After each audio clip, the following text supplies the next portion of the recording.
ka, di ba? Nagkakapit sa gobyerno nga maugyoy mo maniho. Kontraktor ang ihimo ko, ang ginasas mga proyekto, wala na na'y mga kapilya, semento na lang diritso. Mga atag-tagwata sa senador o kongresista, ang tanang mga dipirma, itsa-itsang taong grasya. Lipay-lipay na mga diskaya, sak daghan ug sakyanan, piting mahala. Bisan pa, kuno siya bilang guwapa,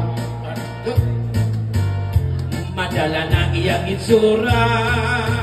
Kontraktor ang ihimo ko, muginasat mga negosyo, wala na na'y mga kapilya, simintuhon na lang diretso. Manhatag-hatag na kwarta sa senador o kongresista,